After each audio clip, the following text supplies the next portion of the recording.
right, and we are live. Welcome back once again to another episode of the Endless Report. I'm your host here, Tony, joined as always by my good friend Ben. How's it going, Ben? Pretty good. How about yourself? Doing good. Always glad to have you here. Always glad to talk about the news here on Friday. It's a great time to talk about gaming news. Unfortunately, we did have a big show the past 2 weeks with the Summer Games Fest, so it is a little lighter today on gaming news. We're in a bit of the aftermath of the Summer Game Fest craze here, but we do have a few interesting things this week. We have some interesting kind of potential news, some things coming up in the next few months that we've got announced. So we do have some stuff to talk about today and some interesting gaming news as always. So I'm happy as always to get into it right off the bat.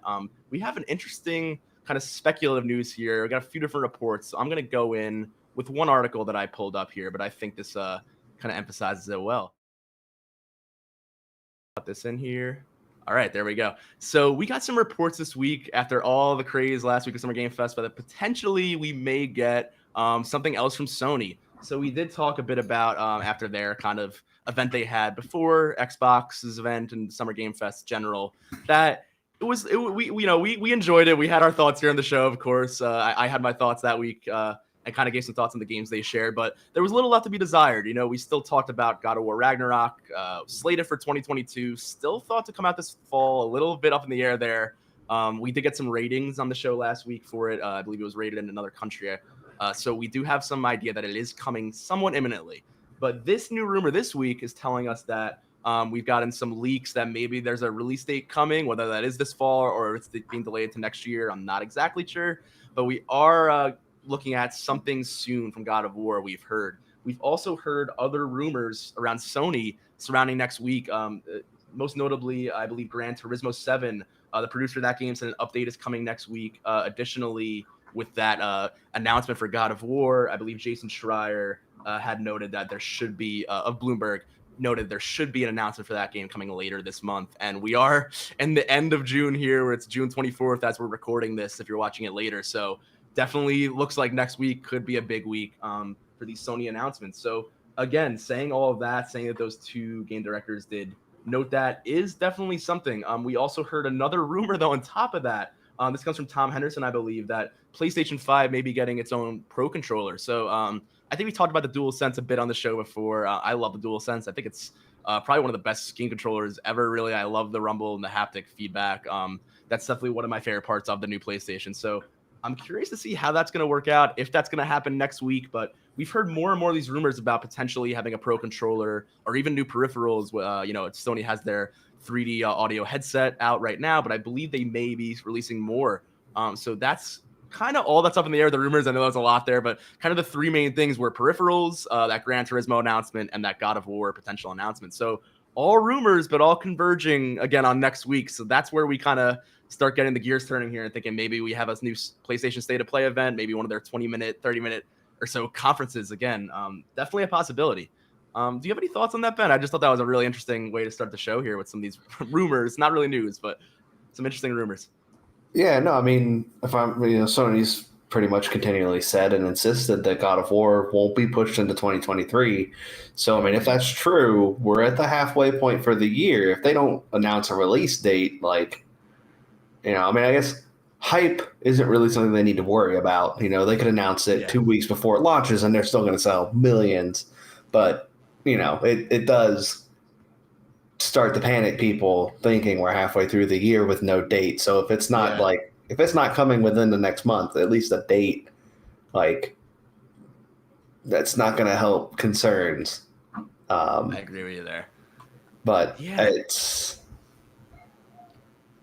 one of those things where it's just kind of up in the air. And I'm with you where I feel like we've seen this a lot with most games that have come out really in this year or even last year, where obviously we talk about this every week about how things are with, supply delay issues, with COVID, with just changing, the whole dynamic of how many developers probably handle work from home, other things, things that every industry to some extent, especially in tech, has had to deal with these past few years. So obviously, we've seen that around a lot of games. It's been hard to really pinpoint a release date more than ever. I mean, that's always been something that, game development isn't always the most predictable. There are things that happen, especially in the later stages of development. And I'm sure you know that better than me, that things, there are always new issues that crop up in development. And I'm just wishful here, as a fan of these games and as an audience member that loves to buy and play these games, that we're gonna see a lot of that rebound here. And I feel like I'm saying that over and over when we get these delays and these games being pushed back. But we do actually have some release dates. We have a release date today that I know is on the show today that I'll save for later. That's a surprise, but of a game that we spoke about earlier in past shows. But again, it is tough. You got to take it with a grain of salt these days with a lot of release dates because it is a bit up in the air. But I like you said, I feel like they've been really adamant with this one that it's going to stay in 2022, and we've gotten back and forth rumors. Maybe it's not. No, now it definitely is. Now wait, maybe it isn't again. I feel like this game's kind of been back and forth, but I'm hopeful. I do think, especially with those newer reports, that we're going to hear something later this month. And like you said, there's 6 months left. I mean, we're halfway through the year, and only in the last weeks or so, last month or last 2-3 weeks, we really heard about most of the major fall releases. I think we'll see now, especially with some other games we have coming up, but some juggernaut games like for what we saw the Xbox Bethesda game showcase, Call of Duty is another, large, big example of games all coming out October, September, November. Like usual, that part of the year is probably going to be pretty stacked, at least to the extent that it can be with all the games that got delayed. But yeah, I feel like I'm not sure if you have any other closing thoughts on the kind of general sense of that. The only thing I was going to say is it makes a lot of sense that we're going to get another State of Play or some kind of Sony showcase about something, just because I think it was also brought up this week that Sony won't be at Gamescom. Mm-hmm. So if they're not going to have any of their stuff shown during Gamescom, there is an expectation that in the next month or two, they will have another show, because it wouldn't make sense to just miss out when like all this consumer attention is being directed towards games. Why would you not have something during it or, leading up to it? So. Yeah, I think so. And especially with Gamescom being closer to the end of the year, I think that even if it's not in the next week or so, maybe we got a Sony conference like other people have said in August, or July, or even, some people have said maybe September or October, but I think that's when you're getting close to release dates. I think before September, October is when would be kind of a sweet spot for them to really get a good show in. But moving on and keeping on the topic of PlayStation here, because they do have some more news on top of those two things this week that I'll pull this up here. The new PlayStation Plus finally officially dropped everywhere. So that's not only the US, but in Europe and Asia as well. So we have a full drop of the new PlayStation Plus, along with a cinematic commercial they gave out, a new TV spot. Nothing really new in the terms of PlayStation news, but they kind of have some famous characters there. You see what looked like some zombies from the Resident Evil franchise. You have a Ghost of Tsushima. The Ghost mask appears in that commercial, and it's kind of similar to older Sony commercials where it's kind of emphasizing that idea of jumping into the fantasy of PlayStation IP and their narratives. But really just a kind of promo trailer there. Not much else to cover on that trailer. But what it is promoting, again, like I said, is this new PlayStation Plus launch, which is officially out everywhere. And if you're a current PlayStation Plus member, there's a lot of info here about how these tiers work and about how, if you have the old PS Now that is now integrated into PS Plus, the game streaming service, formerly known as PS Now, that's all PS Plus now. So we're kind of getting into similar territory, like we said in the past, of Xbox Game Pass. So not exactly the same offering, but we do see a large offering here from PlayStation in terms of older games in this library, as well as their cloud streaming, which is now all part of PS Plus. And they have these premium and extra tiers. So I believe it goes the normal PS Plus Classic, I believe is probably basic, they call it now. And then you get your extra, where you get that game streaming library, as well as the premium tier where they add on some classic, I believe, PS1 and PS2 games, along with the game streaming capability. So basically adding on PS Now, formerly known as PS Now, to that subscription. So again, we have covered this in the past. We have covered the games as well that were announced at the time. Really, similar lineup there. I went through this week actually on my own PlayStation and looked through. Definitely, I would say a little bit to be left desired when it comes to this one. I don't think it's on the same level of Game Pass in terms of having a lot of current modern games, but there were some games there that I would definitely want to check out that were, I'd say relevant to the past few years. We've covered them in the past, so I won't go through all of them again, but I know games like Assassin's Creed Valhalla, we had talked about in the past, that wasn't really my cup of tea with Assassin's Creed, and we do have some Assassin's Creed news actually near the end of the show today, so stay tuned for that if you're a fan of that series. But Assassin's Creed Valhalla, the latest game, that's on PS Plus, and that's something I haven't played, so I may check that out myself. Some other PS1 games as well that I kind of want to hop back into. Funny enough, I saw the Toy Story 2 game, which was something I played a ton when I was younger. I don't know why. It's kind of an underrated game, but I wanted to throw that out there. It was one I did not expect, but one of the best movie games I feel like I ever played. So that was something that was kind of a nice surprise. Siphon Filter as well, a PS1 game that I really wanted to hop back into because I really didn't have the chance to get into that on my PlayStation 1 back in the day. I was probably too young for that game when I was playing my PlayStation 1. But yeah, that's kind of all my thoughts on PS Plus here today, Ben. I know you're not a PlayStation gamer, so I'm not sure if you have any thoughts on kind of the whole general them trying to compete with Xbox's Game Pass solution and their whole Game Pass on PC and that kind of whole ecosystem. I'm sure if you have any thoughts maybe surrounding this kind of play here. Yeah, no, I mean I'm the wrong market for it, so all I can really comment on it is that I have a PlayStation 4. I don't you play on it that much. Ghost of Tsushima was probably the last thing I played on it. Loved it, by the way, but I'm not the market for it. Maybe if they had an option for like buying it on PC and being able to stream, use the streaming service to play some of the PlayStation games on PC. But I mean, that'd be a tall ask, and I don't see that happening. So I mean, I hope the people that are excited for it are getting the value they want out of it. I'm just not the right, I'm not the target demographic for it. I hear you on that. And I would say that idea of bringing the streaming to PC is definitely possible. I mean, obviously, Xbox does that. I mean, that's an option for us on PC. I'm sure. I mean, I play on PC as well from time to time. Obviously, I'm a PlayStation gamer as well. But we've talked about the streaming whole, that whole idea in the past. And I'm more inclined to play a local game myself. I think you'd probably agree with me on that. But, streaming is getting bigger and bigger. We see how Xbox is kind of reformatting the streaming stick plans they kind of had and kind of getting into like the smart TV space where you don't really need a PC or an Xbox console or a phone, but you can kind of just have this, Xbox game ecosystem really wherever you go. That's something that I'm pretty sure they're actively developing right now, kind of changing and reformatting for like a 2.0 version to officially release. And you see Sony, like we talked about this last week or 2 weeks ago, even with bringing like their first party IP to PC. I mean, we have Spider-Man coming this fall. You have, the original God of War, you have Horizon, a few other, I believe the Uncharted remaster, you have that as well. So there is definitely an inclination for Sony here to jump more into live services, to jump more into PC gaming, to jump more into avenues that you don't usually really love to compete in and kind of stick with their, their first party bread and butter single player IPs that they've been really, really strong with over the PS4 generation and kind of now into PS5. So I'm excited to see how they branch out into that. I think the PC market is obviously something they're showing interest in now. So I'm hoping that they can kind of give us, again, these sequel games that are coming out, or maybe Ghost of Tsushima and other titles, that we get those on PC as well and kind of give PC a little more love there. But yeah, I think it's great that you noted that because it's definitely an avenue they could definitely jump into and take. I will say it would be hilarious to have Sony first party games on Xbox Game Pass. If Microsoft could somehow work that out, I don't know if there's an amount of money that it would take, but that'd be hilarious. There's nothing really saying that can't happen if if Sony wants to do it and if it's going to be a moneymaker for them. I mean, we've seen this was more the MLB's decision, but we saw this with MLB The Show where that was a Sony exclusive game. It was really Sony Santa Monica, I believe, not Sony Santa Monica. Forgive me, another in-house Sony studio that I'm confused. That Sony Santa Monica is handling God of War, but another Sony. I'm forgetting which studio covered MLB. Forgive me.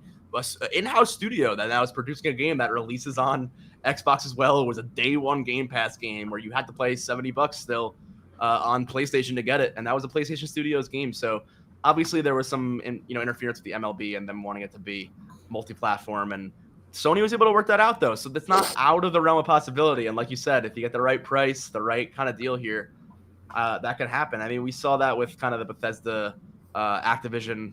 Rather Bethesda Microsoft acquisition, where you have a Bethesda game that was made, going to be exclusive to PlayStation in the beginning, Deathloop, which was a PlayStation exclusive, that is from now a fully Microsoft-owned studio under Bethesda in Arcane there. So, funny enough, we still were kind of waiting for that game to come out on Game Pass, and with all these acquisition deals going on right now, we are seeing a lot of that little overlap.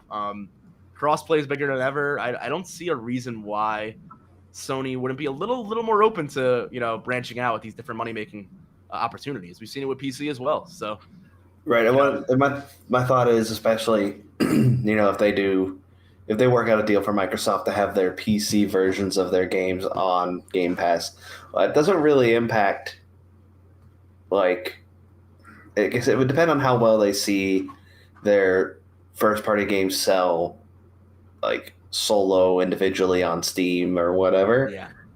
Because if they don't do well there, then maybe Game Pass would be a good alternative, because you do have a lot of people that are more Xbox oriented or PC players.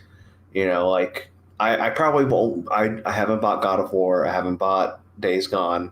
Days Gone looks interesting. I'm not ruling that one out at some point. I just don't have a lot of time for a big open world game. But if it was on Game Pass, I'd download it. I'd plug a few hours into it throughout the week for a few weeks. Like, I don't know. That is pure speculation, but it's one of those. It's a fun thought experiment because it's not impossible. There is some sense to it, but Yeah.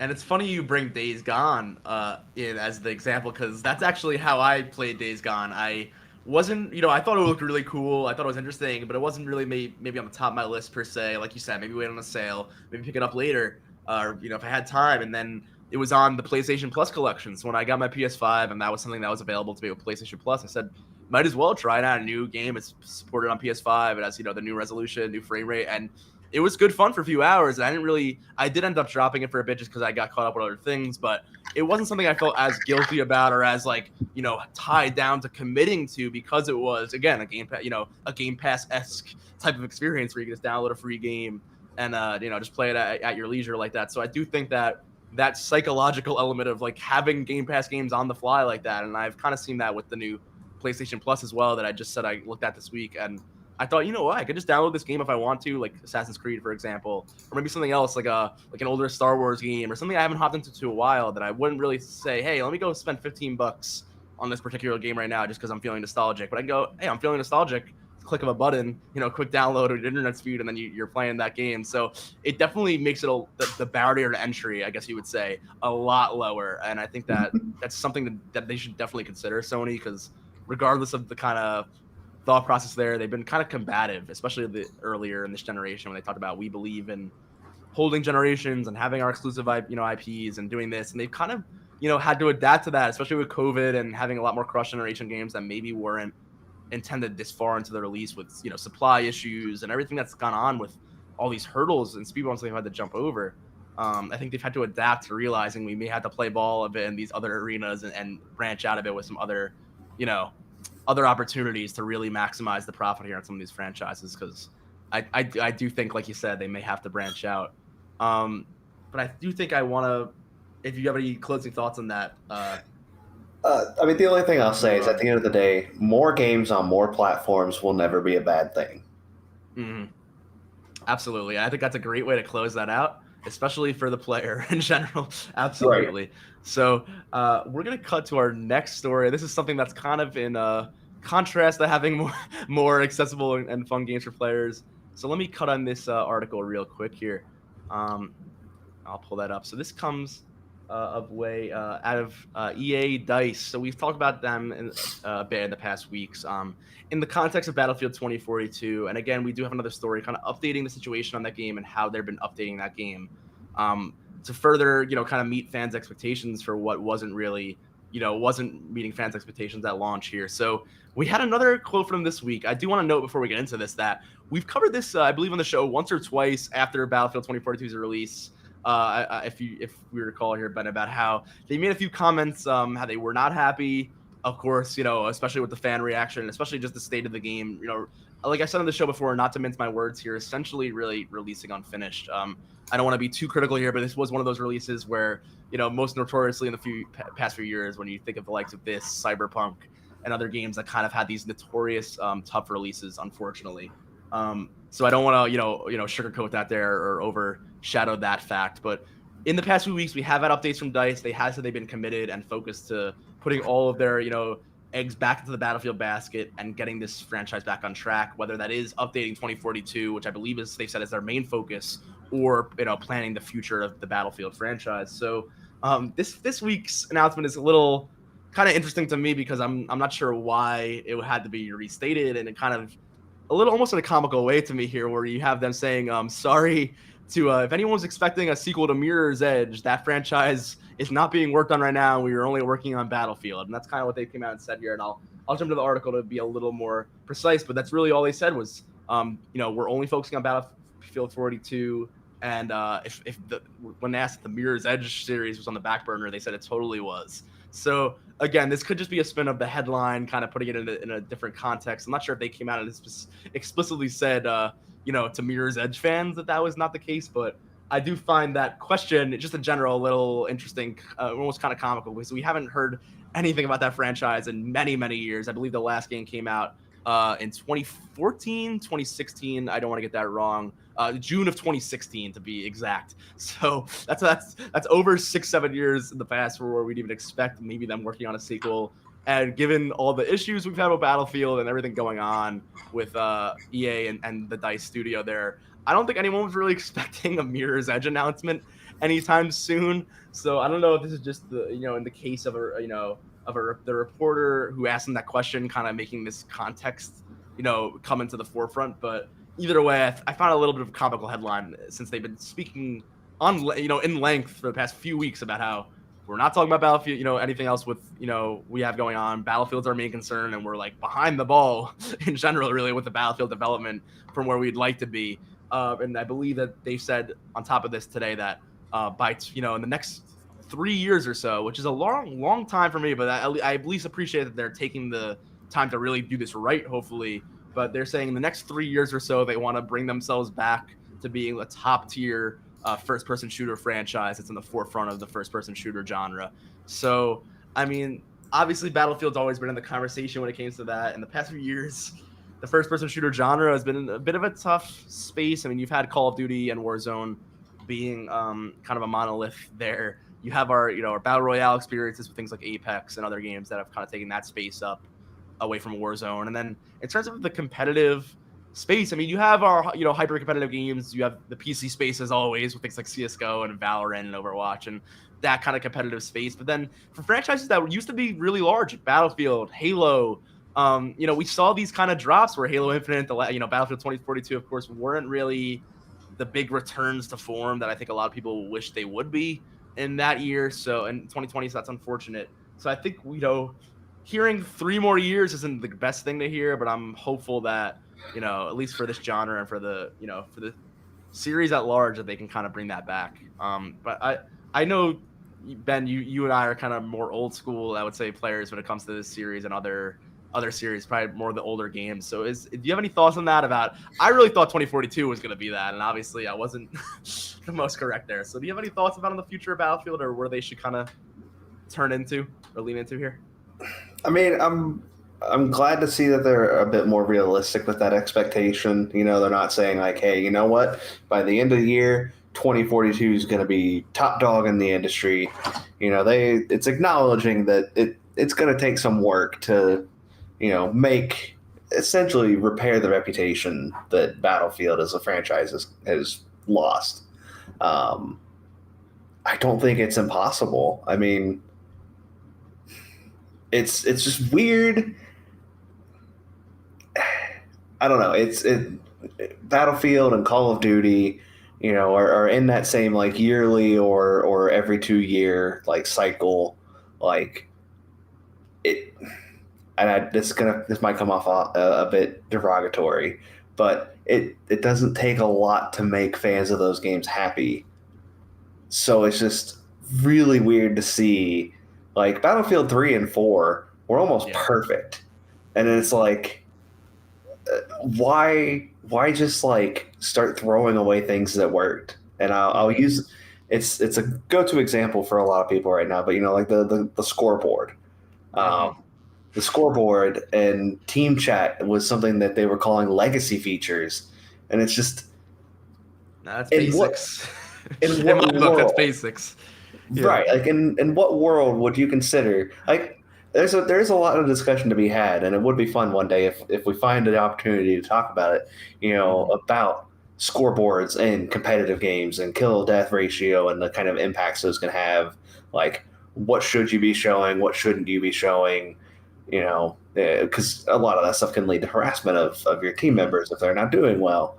And I've been on both ends of that. I've definitely been doing really well and be, like, why won't my team just carry their own slack? Yeah. But I've also been that person that had that really bad day. Yeah. And it's like, but anyway, so it's not impossible. I mean, it's like they have a history of doing it right.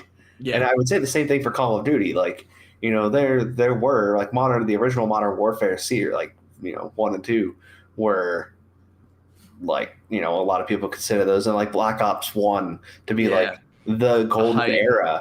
So Mhm. like, I don't want to say like just go back and regress and just do what you did then, but like really dig in and figure out what was it about, in Battlefield's case, in Battlefield 3 and 4, Mhm. that people just loved and couldn't get enough of, and just expand on that. So Yeah. it's possible. I'll And summarize my thought. It's possible. I'm glad to see that they're putting out a realistic timeline, because that to me tells me they're acknowledging that they've done damage. They're not going to yeah. say it like, Mhm. outright, like, oh, we've really dropped the ball and, we have all this stuff. But it's possible. I hope they can do it because, again, especially for people that do routinely buy the Battlefield series and Call of Duty, a lot of what I'm saying, I feel, applies to Call of Duty as well. Mhm. Um, for the people that do play those games, and for having multiple really strong shooters that are all kind of similar. Like Battlefield has always scratched a different itch from Call of Duty, but Mhm. like having those two competing with like Halo thrown in there for a different style, like, again, like having that kind of competition that, that it makes them all better. Yeah, And I it's just agree. really weird because they've all just like gone and done completely different things, and they're all nothing They've what all their had fans want. trouble, and they've all had trouble doing the things they Right. even wanted to accomplish as well. And I think that's something to note too. Yeah, and you touched on a lot there that I want to touch on as well to kind of sum this up. And I think that when it comes to things like just the scoreboard or basics like voice chat and things like that, where like you said, you've seen things like that in the past where Call of Duty has tried to mitigate certain harassment and certain things that come with having statistics, and that kind of comes with any gaming and really any like sport or any kind of competitive nature as well, where you're going to have people that are unfortunately going to be critical of others to say, hey man, I'm 10-2 right now, and you only have one, you're 1-25. Like pick it up, let's go. And like you said, I've been both those people. I've been the guy that had the bad game. I've been the guy that had a good game and said, man, the rest of my team has like less than 5 eliminations here. What help me out here? Let's go. I've had both of those thought processes, but in terms of mitigating, I've never gotten a voice chat and said, hey, yelled at somebody, but you get that again. That's gaming, and unfortunately, that's a part of life sometimes, where you have people that are going to be more critical, and you're going to run into those problems within the community. And I think as a developer, there are ways you can mitigate that for sure. There are policies you can put in place, but there's a bit of that goes with just fostering a certain community, and some of that maybe you just can't control. If someone signs in their account and wants to be a little hypercritical or rude, it's not something as a developer maybe you could mitigate per se in every Well, case, but I from mean, that aspect, there are things you can do. right there. I think it's a two-prong approach, and I feel Mm-hmm. like that, Battlefield in particular, Call of Duty, they've really been trying to push like in-game changes to make this Mm-hmm. how they want it to work, when it should be a two-prong approach. Yeah. On your scoreboard, remove deaths, show your kills and assists. That way, you still have that relative value of like, oh, I've got 20 kills and they've got 5 kills. I'm doing better than them. But you don't need to. That's enough to gauge yourself against your team. You don't need, and maybe you show the player their own deaths, but you don't Yeah. show everyone on the team their deaths. Again, that way Yeah. for that personal, I want to do better. God, I keep dying.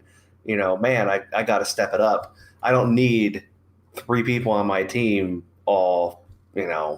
pointing it out. Like it doesn't. That's not going to Yeah. help.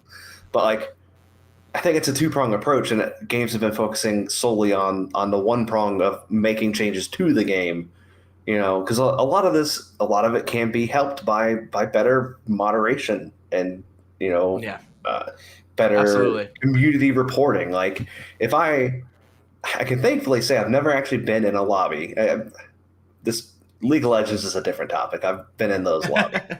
But I've never been in a Battlefield game where I heard essentially someone actually like verbally assaulting someone for a bad score.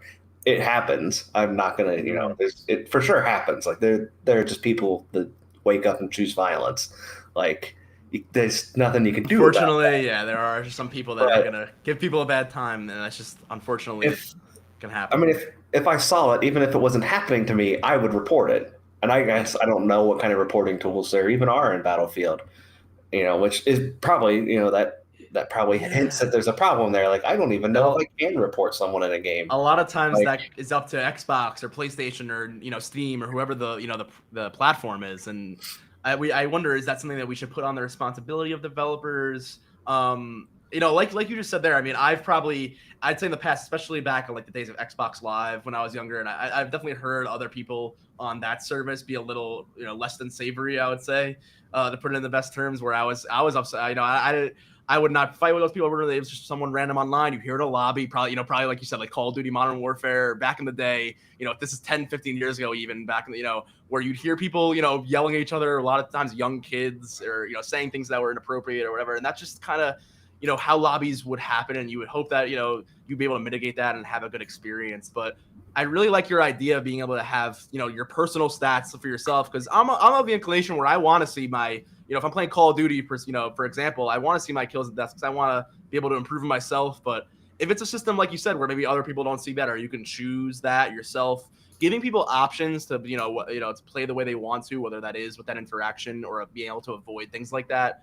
I do think just having more options there and having more opportunities to report that and to keep that kind of thing in check is a good option. I mean, this is kind of a very broad topic when it comes to even I brought up sports before where you think of things like like youth like leagues and sports, like should we have a scoreboard, should we keep should there be outs in baseball, or should there be three strikes in baseball? I've heard this conversation before, and I wouldn't say there's a complete answer to that per se. I don't want to get into a more meta philosophical discussion on that because I could probably go all day with that kind of topic, but I do think there are benefits to both empowering the player of the game and making them feel that reward, and making sure that they're not getting that negative criticism where it shouldn't be. But I do think there are also benefits to the reward of accomplishment, and to letting people know you did really pull that off there, and that wasn't a fluke, and you deserve that acknowledgement. So I do think, again, like you said, maybe you don't have the perfect answer, but a multi-pronged approach there where you let people get their satisfaction maybe, and still mitigate some of that what can come into harassment issues. Again, I don't have the perfect plan there, but I think there's a benefit to both having that sense of accomplishment as well on the player side. yeah, and I mean, I guess I'll wrap my That's why it's thoughts a up. game, like that's why it's you want to be able to win the game. So I do think that's Right. something to Yeah, I note. mean, it's not all about winning, but there is Exactly. definitely I've been on all night binges of League where I didn't win a single game, and half the time it wasn't my fault, and that got real frustrating. But Hmm. I mean, and speaking of League, and I'm thinking like there are a handful of games, and this will be my thought summary. There are a handful of games that are using a multi-prong approach of both game changes and better tooling to support positive community. And the one that comes to mind, two that come to mind, are League of Legends. Reporting in League of Legends is fast, as efficient. I'm pretty sure they've also added in ways to essentially give kudos to good players. And because it's on my mind, Final Fantasy 14, when you run dungeons, they don't have DPS meters. You can technically get a mod for a DPS meter, but if you ever use that to essentially, harass a teammate, you'll get banned for it. Like they're serious because they are serious about keeping it more about in-game fun, and they also have a system where you can give commendations to players that if you were new to the dungeon and someone did a really good job of explaining all the bosses and helping walk you through it, you can give them commendations. So there are games out there that are doing interesting things to try to change the game in a way that supports a better community, and also add extra tooling and support and like systems to encourage more positive experiences. It doesn't have to be penalties alone. There are a lot of games out there doing a lot of interesting things that if you were making a multiplayer game, I would recommend you should be doing market research into them and see Mhm. what they're doing and see what you can bring into it. Yeah, I 100% agree, and I think it's more of like a proactive approach. We're really giving, like you said before, giving those tools to the players, and I think that this was kind of something I had thought about when this was about a year or two ago when PlayStation had adapted some of their policies. They had enacted a new monitoring policy over their voice chats and stuff, and a lot of people had concerns with like privacy and things like that. Hey, if I'm in a private party with my friend, are you gonna be listening to our conversation to see if we're talking a certain way, or if me and my friend are joking around, if I say, "Hey, shut up, man," or something that's maybe a little rude, or we know we're joking, but someone else polices that, and people had a lot of concerns about that kind of thing when that conversation came around, and that's something I understand as well. And I think that if you can mitigate that kind of thing or like that over policing of of friendly behavior by maybe putting those tools in the hands of the community, like you said, having all those opportunities to report that, to kind of monitor that in a way that's can be relatively peer reviewed and checked by the people and involved, and make sure that that's the right things being done. Again, I think it's important to note like there's a lot that goes into that kind of stuff, but I do think that you know any way we could foster a better environment, and like you said, the way League does it sounds like a really good method. I think it's great. So I know we're closing up on that, but I do want to back to that dice story. I do want to kind of close up our thoughts on the kind of the status of that game, and like you said before, kind of not really hitting what would you seem to be a basic thing, measure to hit for these audiences, where you talk about how games like Battlefield 3 and 4 were kind of perfect for what they were, and then we wonder like a game like Battlefield 2042, you think all you got to do is make that modern Battlefield again. We have these next gen graphics, we have these new draw distances, we have higher player count. Like you're thinking, what can go wrong there? And then you look back in development and you see how they almost made it a battle royale game. There were monetization practices that were being made, and the specialist system. They got rid of the class system in Battlefield, the traditional having assault, medic, sniper. They got rid of that completely, and they got it. They added like multiple specialists that, to be honest, at this point, since it's not a battle royale like it probably was intended to be, don't really work to the extent that you'd really want them to. And having a diverse, set of skill sets and player interaction, it's really not used by the players in that way. And there's like you see with some games where there's like 2 or 3 characters that are just overused by the majority of the community. It seems like how that kind of went down. That being said, there's not many people to actually be playing to really get that kind of metric. It's a very small community still playing this game. But yeah, just you saw a lot of planning there that was more so, I think I said this in the past, kind of planning for monetization rather than putting monetization over the plan of your game structure, which is really the way that should work. And I feel like that's kind of like you said, where Modern Warfare kind of fell into a pitfall there as well, where again, that game was kind of just, hey, just bring back the glory days of Modern Warfare, just do it again, do it right. And then that same game, I actually really enjoyed at launch. They had a lot of technical issues in that launch, but they worked it out.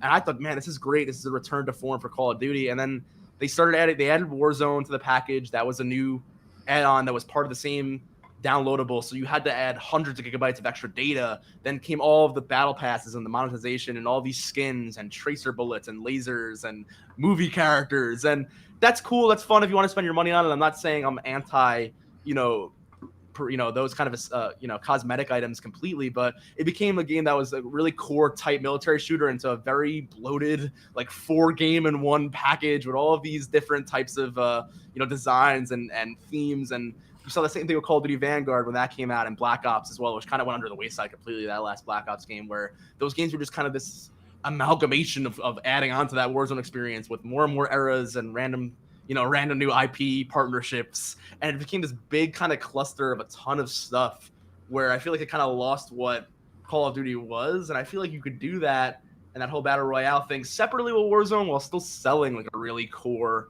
Call of Duty package and even monetizing. Like you could bring back map packs even, which is something that like back in the day we would spend like $30 for like 2 new maps. Now we're used to games just pumping out a new map every couple months for free and expecting you to spend way more money overall on micro transactions and cosmetics and the like. So I feel like I'd even be willing to pay for expansions in a traditional sense if you give me a core expansive experience and and expand on that new military experience. So I feel like Modern Warfare 2, I've heard a lot of good things.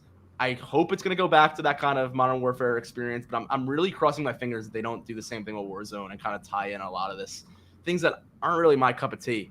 And again, to each their own, but I think if you're going to do it that way, then give that separation so that I can choose, to my own desire, which game I want to play. Because they are two real separate entities at this point. When you look at a campaign, multiplayer, zombies versus Warzone, which is kind of its own whole own, experience. But that's kind of I know that was a lot. That's kind of my summarizing thoughts on both of those franchises. I feel like they're kind of playing new games that they shouldn't be playing while under the guise of like going back to our roots and playing the whole nostalgia marketing game when they're really not delivering anything that really was in line, I would say, with what the nostalgia is kind of selling. And I do want to throw out there that I don't want to say that like uh, Activision Blizzard can't try new things and DICE can't try new things. Like that's fine, but just know when you're trying, again when you're saying we're going to throw out the class system that's been in every Battlefield game for the specialist system, and we're going to do it in a mainline big title Battlefield game, just expect that there's going to be a lot of problems and people aren't going to be happy with it. Like, split off smaller teams, and this is an anathema to AAA. Split off a smaller team, split off like a fifth of the total people working on it, and put out something like a Hardline. They tried it before to mixed results, but like, do that, and try out a Battlefield. A smaller, $40 Battlefield experience. Don't even call it Battlefield. Call it Battlefield. Just make it known that like this isn't like the big one that you're waiting for. We're doing this as like, I don't want to say an experiment, but like where they're trying out. They're trying to innovate the formula in these smaller titles. Make that known so that the people who buy it need to go in knowing that. And if they want to complain, they're just doing it to themselves. But do it with like a fifth or a quarter of the team, and do it smaller, do it more tightly packed, because maybe the operator system could work if they had iterated on it with a smaller title and figured out the problems then, and then got into it. Like, because I could see a system where it's like it is basically the operator, but maybe I get to make my own operator, and the operators are essentially bundles of skills. Again, there's ways that it could probably work very close to what they did, but especially with like a 3-year turnaround on Battlefield games, like you're losing out. To use software development Scrum terminology, we deliver software every 2 weeks to get iterative improvements. And a 2-week cycle even then can sometimes be too long. So when you're talking about like iterating whole features of huge franchises and games, like a 2-year turnaround time or a 2-year turnaround time or a 3-year turnaround time is massive. So I'd expect something. That's a new game almost. I'd expect something massive here. I don't know if I'd hope it's not going to take 3 years to just get 2042 to an acceptable state. Because if that's all that means, then that's a bit concerning. But I do think they meant just getting this game in a certain state, getting into the new game's development or pre-development, whatever that is, and kind of just. I think it means the whole franchise getting to a better place. I really hope that's kind of what they mean by it. And it seems generally that's what they mean. And I think you kind of touched on it before, and we'll touch on this a bit later with Assassin's Creed. But I think I wonder why there's this kind of this obsession of sticking to the brand name. I get why, that's a big moneymaker name. You don't want to get rid of that brand name. But like you said, maybe do something to spin off with a separate name, or make it very clear that it's a spin-off and it's not like a numbered title. I feel like they kind of lost that when they started, changing the naming schemes a bit. But like you could have said like these are the numbered, like Fallout, Fallout 3, we're gonna do New Vegas, but Fallout 4 is coming back from the main Bethesda studio. That's the next main numbered title. Many series do that with spin-offs, and that's not something that would have been out of the realm of possibility there. And again, I wonder why they had to double down on getting, obviously it was a scrapped battle royale project, which I can talk about that intention in a whole other separate topic. But when we talk about like meeting fan expectations or even meeting this other expectation, and then you get something where they try to half do one thing, pivoted, and then kind of half accomplish another, and they really didn't meet either. So like you said, if you're going to do something new, do it new and go all out and make that system. But they made us, like for the specialist systems as an example, they made a system that had no planning and was basically made for another layout of another type of game that didn't really get released. So to come out with something that's both not what fans expected and doesn't work in its own right is kind of a double, you got a double whammy there with the trouble in that situation. I just think it's unfortunate. And that's not even talking about the like tonal differences in the Oh game. Like yeah. the world's presented as this resource scarce, like almost apocalypse state, And marketing was heavy are, on that too. And your specialists are quipping like they're in Apex. Exactly. The tone was off. I was a little taken aback by that tone when I first played, and unfortunately, the gameplay and the technical issues and everything couldn't really make up for it. Again, that's one of those things where people say, it's whatever. It's just, it's not gameplay or it's just cosmetic or whatever. And I think, yeah, well, that, games, I consider games, obviously, as I would hope anyone that is into gaming would, is art. And part of art is having a little bit of cohesion into your vision of what you're trying to portray here. And I think other Battle Royale games do a good job of, you could say it's goofy or a certain tone, but they work that into their style. They work it into the kind of game it is. And I feel like if you're going to sell, like you said, this apocalyptic, serious, stern story, especially with the marketing materials, and to come in with these goofy kind of characters that they're, a gameplay like that, it just seemed out of place. It didn't seem right. I mean, I remember they had a Santa Claus skin that came out for the game that was like kind of like the start of their cosmetics approach. They ended up just basically, assumedly, just scrapping all the rest of their cosmetics. But they had, Santa Claus skins come out, a game that was basically unfinished, had a kind of grim tone besides that, and had just have these specialists quipping and making kind of out of what's the word here, but kind of out of tone jokes, I would say, off kilter jokes that weren't really in line with the tone of the thing. It was just kind of an off putting atmosphere. Like, that's kind of what I was getting on with Call of Duty, where not that I'm so anti cosmetics. I mean, they had Rambo and, they had things that were in line, where Predator, things that were in line with like 80s action movies, shooter type that could, that works for the brand. And then they have a lot of other stuff too. And again, when you have all this different stuff going, the game kind of loses any cohesive art style whatsoever when you're kind of just releasing whatever's going to make, a quick buck on these, microtransactions this weekend. So I think that there's a balance to doing those kind of transactions in a classy and palatable way to what your game, I think, is portraying. And I mean, I could talk all day about how I feel about microtransactions. I don't think they're the end all be all of, or there have to be a bad practice. They could work in a positive way if you just, like we've said the same thing about brand integrations in the past. We talked about sponsorships or billboards and things like GTA. Like, you can do things in a way if they work in universe and add to your game. I mean, we've seen many creative ways of advertising in every other industry, and especially in film and things like that, where some are more blatantly, a partnership than others, and some work more into a movie than others. But we had the same criticisms there in film, where what's you could say is product placement for the sake of product placement, or what is something that's taken into account and works with that story. And I don't see why we can't have the same conversations here when it comes to microtransactions and other partnerships where you're having other brands and other things being sold as part of a game's app ecosystem like that. So again, I'm gonna wrap that. That's all. That's pretty much the most of my thoughts on that whole DICE EA situation. But let's hope for the best. I'm hoping they can turn that around. I'm hoping that this year's Call of Duty as well is something to look forward to. I mean, I have my thoughts on that as well about Warzone and things. So I'm hoping that multiplayer experience will deliver something that I'm interested in as a fan of kind of older, more traditional. I wouldn't say traditional, but more old. I would say 2010s, 2000s, 1990s type shooters. I guess traditional. Yeah, it's a very very young genre in general, I would say, but in the grand scheme of all things.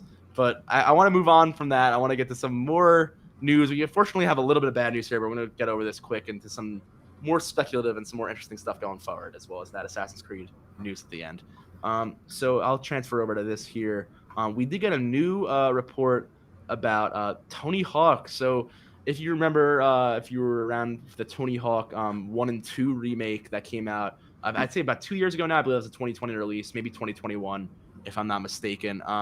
That came out very recently. They were actually planning on making more of these. So they were going to remaster Tony Hawk's Pro Skater 3 and 4 and remake those completely under Blizzard. Unfortunately, not to be confused with the Activision acquisition from Microsoft, but this was back when Activision and Blizzard had merged a few years prior. But the developer, Vicarious Visions, was unfortunately moved to something else under Blizzard at the time. Once this happened, this project was no longer in the air. So this came actually via Tony Hawk himself. I believe he announced this on Twitter and said that unfortunately that Vicarious Visions kind of got absorbed into that deal, and they started looking for other developers for other projects and restructuring, and this whole kind of project kind of went to the wayside. So if you're a fan of Tony Hawk's Skater or Pro Skater or just skating games in general or skateboarding in general, this is a little unfortunate. I know a lot of people love that remake. Again, like I want to zoom in on this quote here as I put the screen share up, but Tony Hawk does say, maybe when the dust settles, maybe when things with Microsoft, again, that's another deal on top of that, kind of all get closed through, and Activision is officially part of them. Maybe we'll see something else with them. I know Skate 4 actually got some news prior to this week as well. I wanted to kind of make that an addendum on the story that we may get that Skate 4 news sometime soon, and that game could be coming as soon as next year or the year after. So that's pretty exciting, I think, if you're excited about, new skateboarding games to kind of balance out that Tony Hawk news. But I don't know if you ever played the original Tony Hawk games, Ben. But this is something I used to play this on the PS1, and I actually still haven't played the remake, which I should go back and play the remake. But this was interesting to me. Yeah, no, I mean, I played it. I played it when I was young. I can't say that I have any desire to play it now, but I definitely have some fond memories of playing it with my brother and my dad. So same here. And I definitely had a nostalgia factor too. That's why I wanted to. Again, like I said, I hadn't played the remake, so I guess that says something about how eager I was to go out and play it again. But it definitely one of the first games I ever played. Really, when I think back, and just definitely part of my gaming history for sure. So I wanted to note that. But kind of getting into brighter news, I don't want to dwell on that delay too much because we have some more news here via way of PlayStation. So I want to jump them right back into the fold here. Kind of just going through this IGN article I have pulled up. But Ghost of Tsushima may have some imminent news on its sequel. So we did hear some news. This comes from a hiring report, actually, from Sucker Punch Games, the developers of Ghost of Tsushima, that they are looking to hire again for open world stealth action game. So that sounds very close to their previous game, Ghost of Tsushima.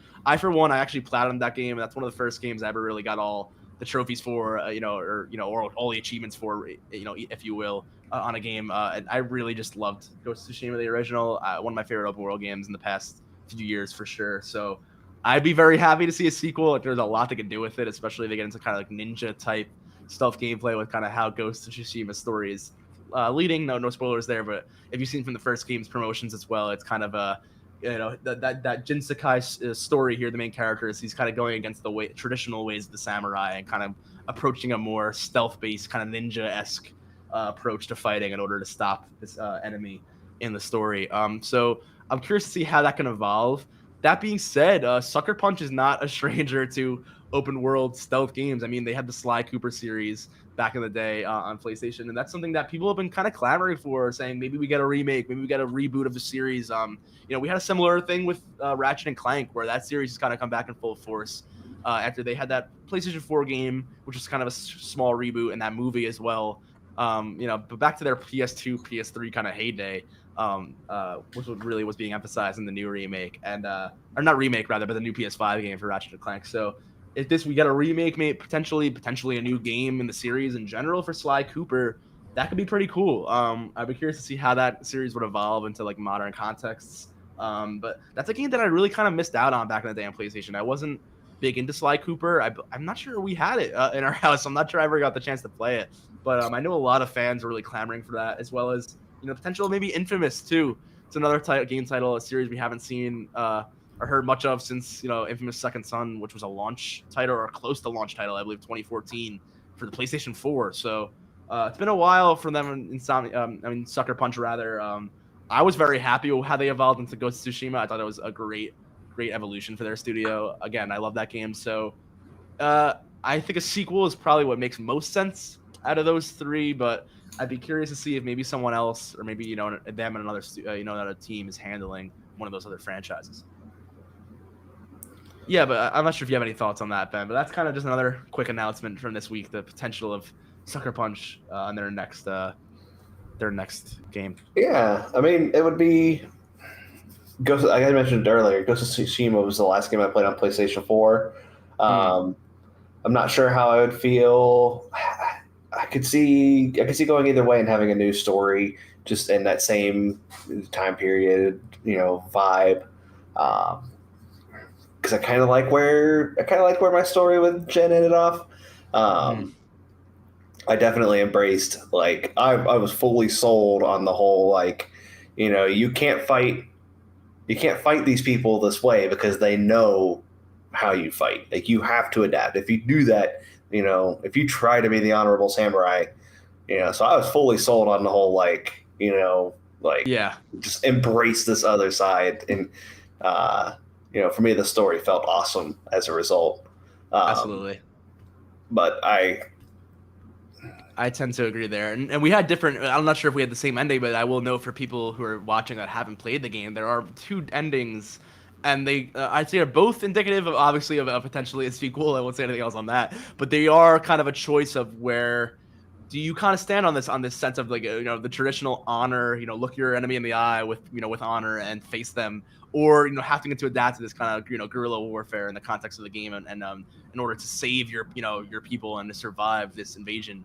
So I think it's a very good moral conflict. It's one that we've seen in real history throughout. I mean, something when you look at things like the Revolutionary War, or even real ninjas, what this is based on. I mean, that was something that's a very prominent moral dilemma. I think, and we're just in warfare in a very human historical issue. So it was very interesting to see that in this context and to embody a character who had to struggle with that, especially. And I really love the way they handle that guilt. They handle that the honor and what is right and wrong, and that kind of samurai mentality and that wisdom that comes with the philosophy of it all. I appreciate that they really hammered that home and they didn't make it something that was just, oh, now you're gonna start stealth gameplay and now you're kind of, it's a different game. But like Jin, your character Jin really has to grapple with that until the end. And I think it's really, like you said, it's really interesting, and they can definitely, whatever you choose or whatever you kind of lean towards in your personal yeah, preference, there's definitely a lot of potential there for that next day game, whether there's they jump all into the ninja stuff or they kind of keep that dynamic.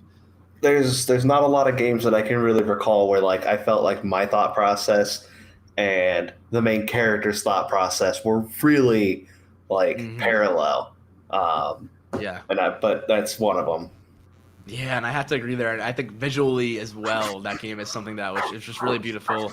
I really was absorbed into that world. And again, like you said, it helped me like with the character combined with that environment. I really got immersed into it. So I do want to move on because we do have we're getting close to the hour mark here, and I think we want to end a little right around the hour. So we have two more things to share with you all today.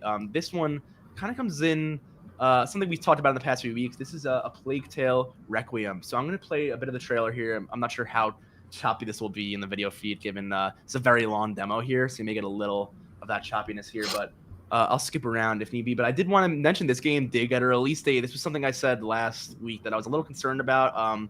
I played the original game, really enjoyed it. Visually, I'd say it gets a lot of comparisons to other Sony first-party games like God of War or The Last of Us, where you kind of have it's an escort type game. You have a leading main character. You're leading another character around and keeping them safe in a way.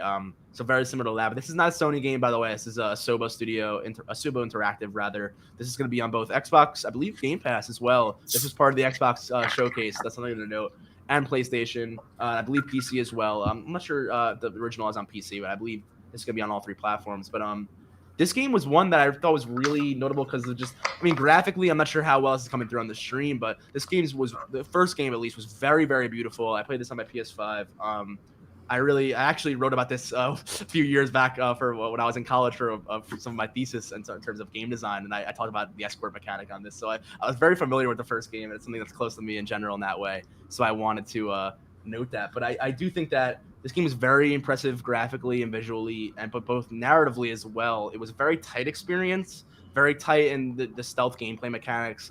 But what it did do, it did very well. And again, like you said with Jin Sakai, I felt very attached to these characters. I did feel that sense of like that I need to protect the younger character Hugo here, who's not, you could see holding hands with the Misia, the main character, and I did feel the sense of kind of fear and scale of some of these encounters, because you see things that are a little like here you see the soldiers shaking them off and kind of chasing them down. And this game is a bit more violent than the first one. The first game, you don't really have any weapons except your own slings. You have a rock and a sling, and you can only take out certain enemies with that, especially from the beginning. You have to learn to really just hide, and a lot of encounters not fight at all, or maybe take out one person or knock them out to get out of a situation where you're not really feeling like this, killing machine in some other stealth games where you're going through and executing the whole environment. But in this game, you're really you really have a sense of fear and scale of everything that's going on around you. And I'm curious to see how this sequel evolves, You can see here Amicia has that crossbow, so the gameplay looks to be getting a little more intense, a little more violent. It seems like Amicia is taking the fight back to the enemies here in the sequel. So I'm curious to see again visually. We're getting a bit more of the chase sequence here. I can jump this down a bit and show a bit more of the stealth mechanics. You see, we have some sort of scan feature now. I believe that's coming from not to get too spoilery, but there are some special abilities that Hugo, our other character, has here that I won't want to get too into if we jump through this trailer. But you will see a lot more of the stealth mechanics here. We see some, some noise here, some throat smoke bombs, some crossbows, and others. So a lot of stealth weapons. But again, I just wanted to breeze through that and give you that release date. So this game is being released on October 18th. So that's relatively soon. We did hear first half of the 2022 last year when this game was first announced. Obviously, they didn't hit that mark, but that's okay. We were getting into the later half of the year. We have a solid release date now, and it seems like they're probably going to hit it. But this was one of those games that was kind of up in the air for 2022. So I'm happy to see that it is still releasing this fall. It's not a 2023 push like some other games. But that's really my thoughts on it. I mean, I want to close out here with our last story. But if you have any thoughts on, I'm not sure if you played Plague Tale, Ben. I haven't, but what I've been doing here recently is plugging my laptop into the TV to play some of my PC games with a controller for the games that work well with a controller. So I think what I'm going to end up doing before the sequel comes out, because it's been on my list and it is on Game Pass. So I'll probably download it, plug it into the TV, play it. Yeah. Find some time to play it because it was on my list and it looks good, and I'm excited to hear it got a sequel and it did that well. Yeah, I think it's something you definitely enjoy. It's a little dark, I would say, but if you're kind of into a little more like grim, what's the word? Not I wouldn't say like grim in terms of narrative. I won't get too much away, but it's definitely there's the plague element there. There's some of the rats and the rat plague and some supernatural as well, and that's all I'll say. But it's definitely a little more of a grim tone. Just it's not something that if you play it for a few hours, it's not the most upbeat, positive type of experience. But I will say the immersion of it, feeling like you're in that zone and having to navigate these scenarios they put you in, it's really something else. A lot of puzzle solving, almost kind of getting through different situations. And I really enjoyed it myself. But moving on to our last topic here, like you said, we were trying to keep it around an hour today. We're probably going to close out in the next few minutes or so, but we're going to close out now with our last story. And like I've been promising for the past hour, it is about Assassin's Creed. So we got an announcement, not much concrete, but we do have an announcement that we're getting an Assassin's Creed event. So this is going to be happening in September.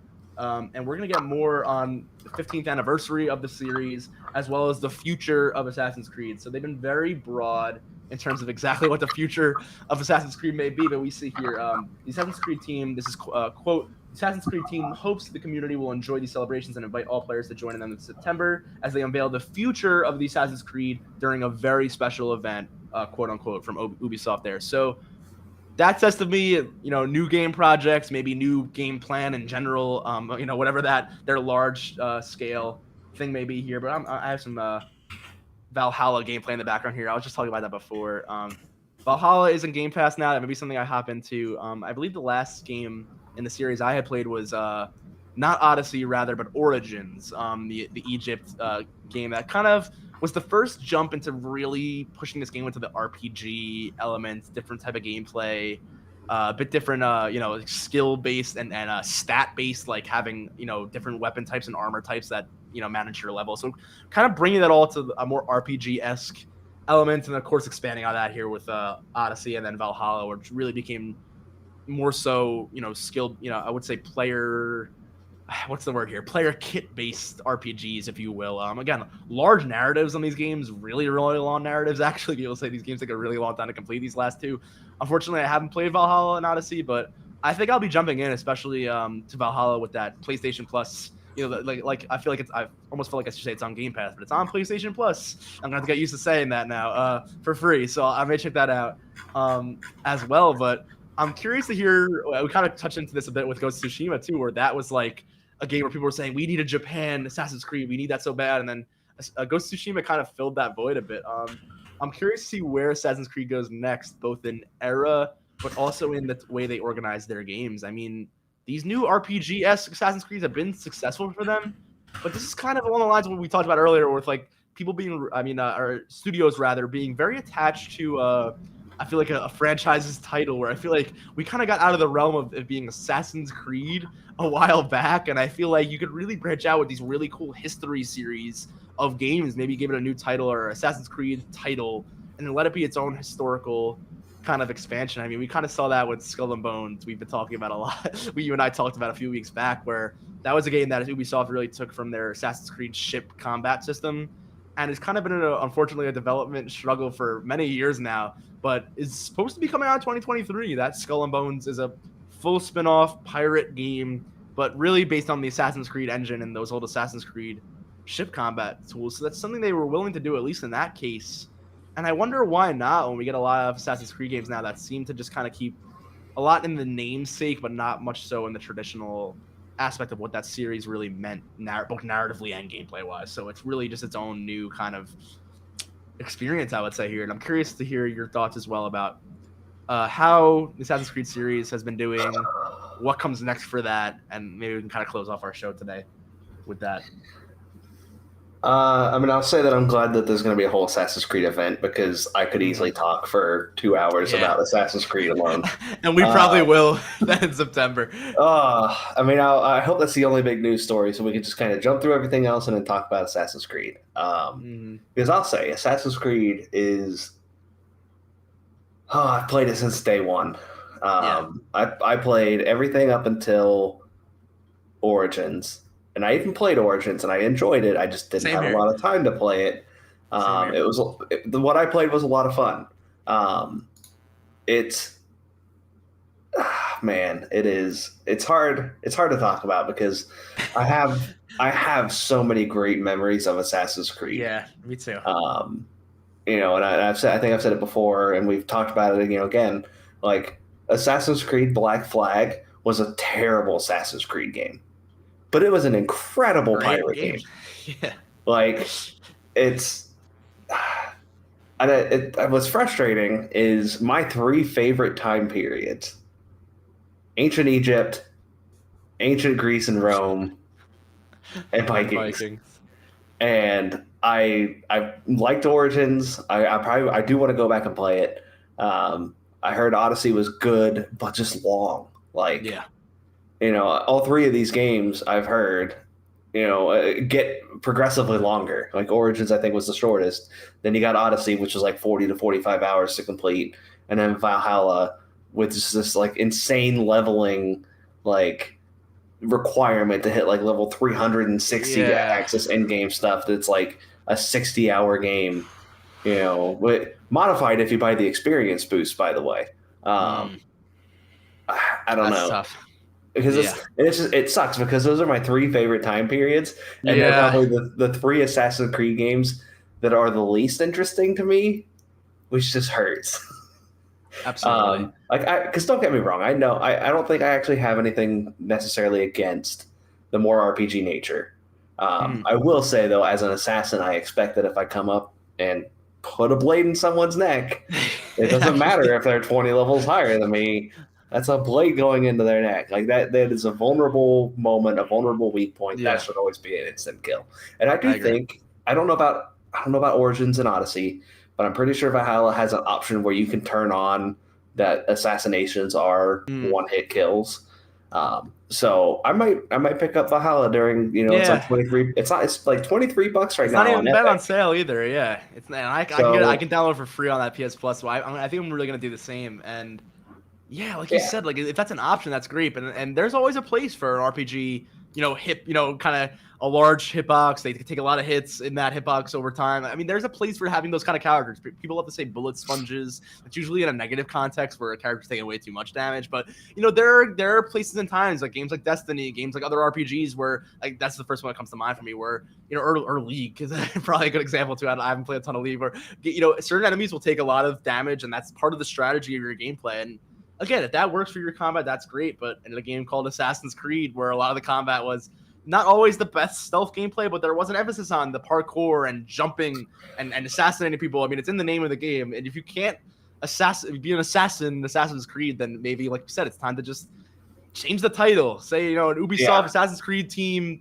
production, but it's this. It's ancient Egypt, it's ancient, Greece, whatever it is. I do think that that was part of the reasons why I wasn't super excited to pick up these last two titles. And again, the length as well. I mean, I don't have the most time in the world these days to be putting hundreds and hundreds of hours into something unless it's like the best game of all time. And I really like something. Not every game's gonna be like Skyrim for me, where I want to come back every couple of years and just like randomly live in that world. I mean, it's tough for games to really grasp me that way. And Origins was a game that, like you said, I mean, I really enjoyed it when I played it. I actually completed the story on that, and that was something I didn't expect to complete, but I did. And I would go back now, maybe with better graphics, and play that again. It was a really fun experience, but it's rare that a game can really be like, man, I need to like just be back in that game, in that world for hundreds and hundreds of hours. I'm not always that type of gamer personally.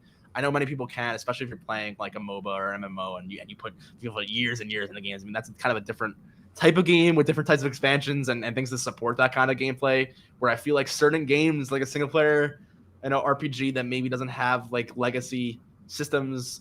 I mean, Valhalla maybe does. I don't want to speak out of turn here. They do have a lot of support for players who really want to just keep playing it and keep playing it. So I don't want to say that that's not an option, but I do like the option to have a more concise, Assassin's Creed experience like I've been used to in the past.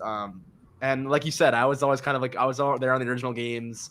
I was a big fan of the Ezio trilogy just because I loved Ezio as a character when I was younger. I don't know. I was a big fan of Ezio for sure. And then I was a big fan of Assassin's Creed 3 too. I was really into like the Revolutionary War and stuff. We were learning about that in school at the time. I remember when that game came out, and I was like super excited to get Assassin's Creed 3 as well. And again, like you said, Assassin's Creed 4 that was a great pirate ship game. That's where they really started taking a lot of liberty with the series, and for good measure some of the time. I mean, I don't think it's all been negative what they've done. I mean, obviously those microtransactions and saying things like, hey, you can pay for experience points it's really the only easy way to actually get through the game, and that's not really something that sits well with me. I believe it was Shadow of War, not the sequel Shadow of Mordor, that had kind of like a basically pay-gated ending almost, where it was virtually you basically had to pay in order to get like this last cutscene that really finished the story, and people were not happy with that. It was like you can either pay or you can grind for an extra like 40 hours on top of the actual real story content to do that, and that wasn't really happy. I don't want to be too negative because I like to get excited for things. Of course, I'm hopeful for the future of Assassin's Creed, but I do like to take things with a grain of salt and be realistic, because I like when I say I'm passionate about things like that, and I'm passionate about games giving us these meaningful experiences. I mean, we do have to then call out when there are certain things that, if you put a game behind a paywall where it really is meant to just lock out a player from really experiencing the game the proper way, then that's when, obviously I'm not going to be too happy with that. So that's something I'm hoping we can steer clear of in the future of Assassin's Creed. But that's kind of my wrapped up thoughts on all of that. Yeah, I mean, it's so weird to see a franchise go from like, I mean, don't get me wrong, Assassin's Creed never had great combat, but to me, getting into an all-out fight was never. It should have been more like Thief, where getting into an all-out fight, you needed to run. They definitely, I think, made the wrong move with the like auto parry kill button. Yeah, because I mean, there's a lot of fun in that. Like there was a lot of fun in that. There's definitely a good power fantasy there, but like it should have been something more like Thief, where if you get caught by more than one guy, you're better off just running. But it's just so crazy to me to see a franchise that went from like sneak around and do all these like assassin-y things, where it's like, to be able to get information on the target you're trying to hunt, you have to go here and eavesdrop and then intercept the letter and then do this, and you find out like, okay, well, they're going to be there, and the best way to get in is just like access route to some construction stuff that was left over on the east side of the building, gets you to the roof where there's an entry, and it's like that. You felt like that was like felt like the assassin, like piecing all this together, and then like, okay, cool. Well, I know who the target is. I know what I'm doing. I know when they're weak. I'm gonna go, I found out the best way to get in there, so I'm gonna put all that together. I'm gonna sneak in there. I'm gonna take them out, and like nobody's even gonna know, like I have fond memories of just getting in, getting the kill done, and then just being gone before anybody, like none of the guards were alerted. And now you're a Viking running around in 1200s, 1300s in England, possibly fighting Odin. Like, yeah.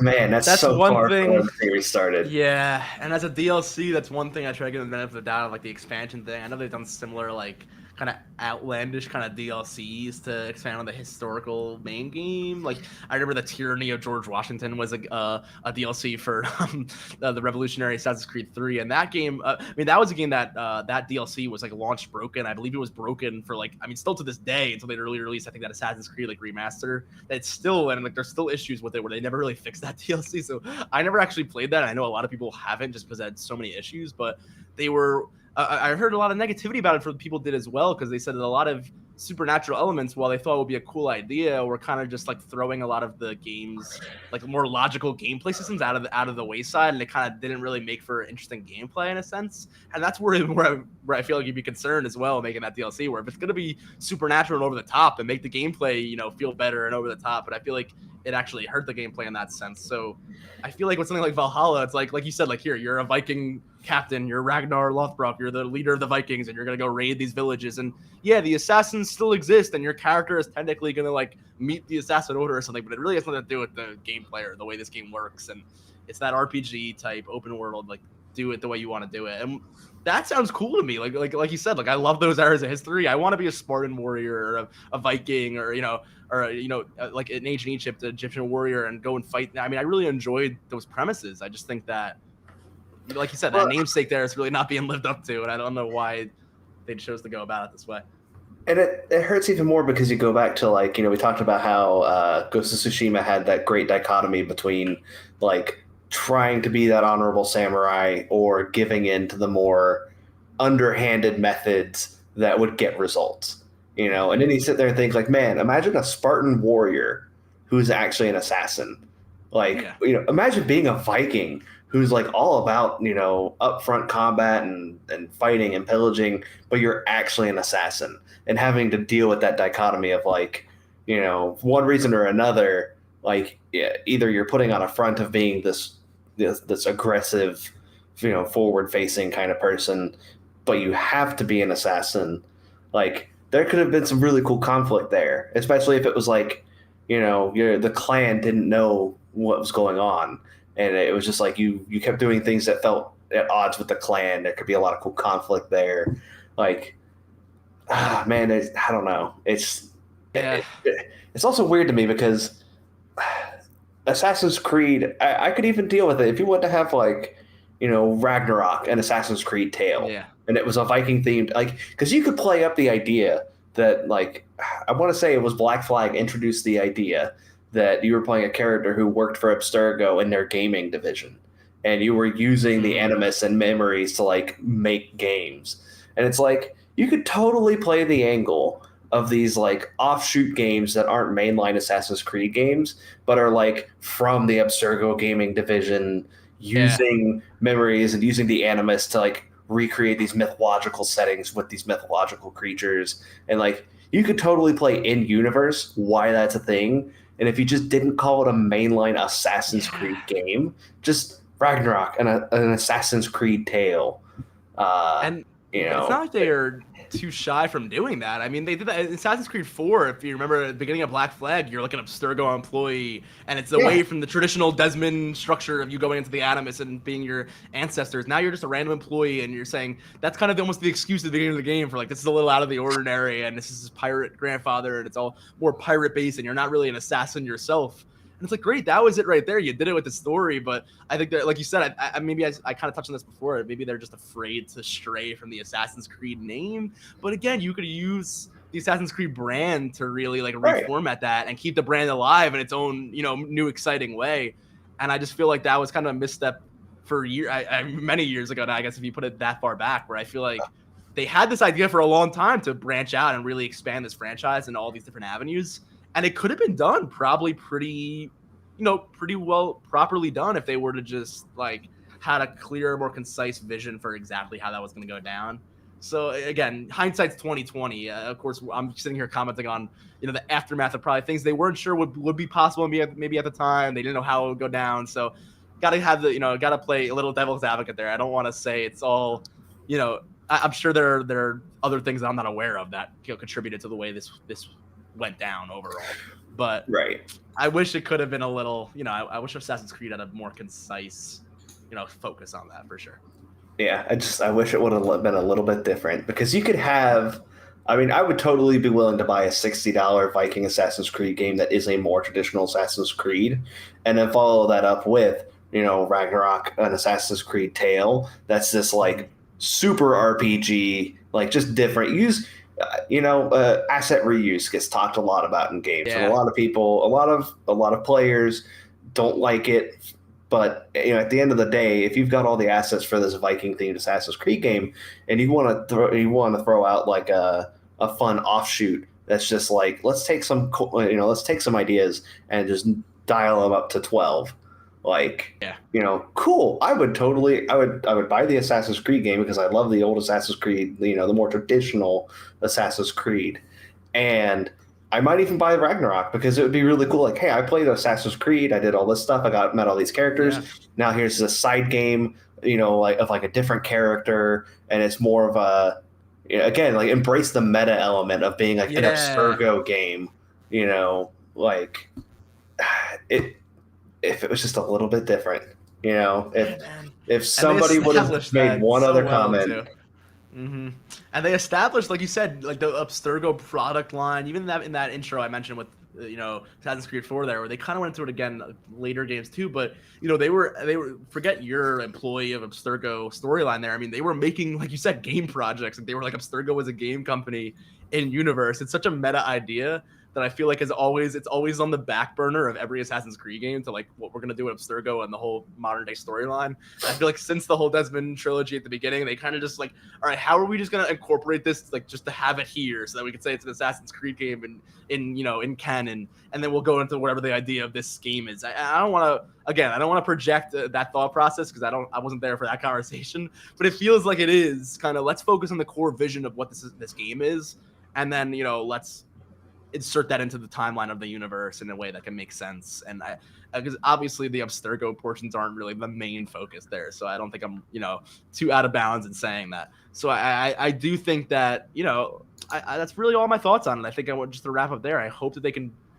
have a more cohesive vision here. They said the future of Assassin's Creed. Maybe it's not just one game, but maybe it's kind of like they said, they're going away from the yearly releases. They said this a few years ago.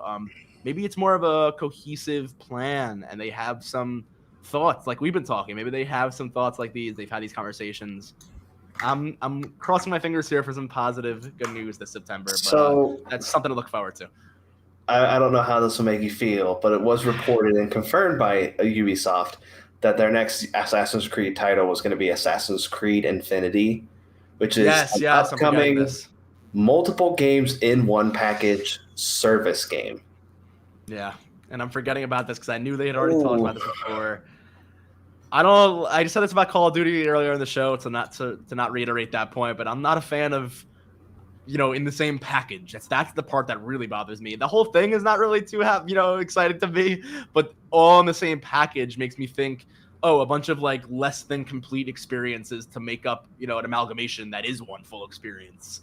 And I don't want to have that negative connotation that they're not going to be their own great on their own, but doesn't sound great to me. I mean, I like the idea of potentially making Assassin's Creed something that could be live service-esque. I just don't think that, again, like I said, I've said this in the past about our discussions on live service. I think for certain game structures, it rings like alarm bells in my ears here, because I think, how is this going to work for this series in a way that's actually going to be productive and not just a new way for them to have a new revenue stream off of it that's probably not going to be beneficial or an improvement in terms of what the player is actually experiencing. And I would hate to see it go that way, where we're getting less content with more of that structure, because that definitely is the case sometimes when it comes to live service, where people think they can just be live service for the sake of the service and not for the sake of like having that strong base game to build a live service off of. Again, we've talked about this ad nauseum. I feel like I always love to bring this up. So I'm hoping that Infinity could be a cool combination of things. Maybe it is. Again, I don't want to be all negative. Maybe it is a cool combination of these different eras and different, maybe like out of the box ideas for Assassin's Creed eras that they said they would never do before, wouldn't really be a main game, that maybe could live in its own little place here as part of Infinity, and wouldn't have to be a full-fledged release. So I want to be optimistic on that one, but like you said, that's something that I'm very skeptic, but we'll have to see come September. Yeah, my one hope there is that they've attempted live service games before and they haven't gone well. So they've got a lot of personal history with it. They've seen a lot of industry stuff going with it. There's the possibility they've learned and they found a way to do it and it's going to feel good. So I don't want to rule it out.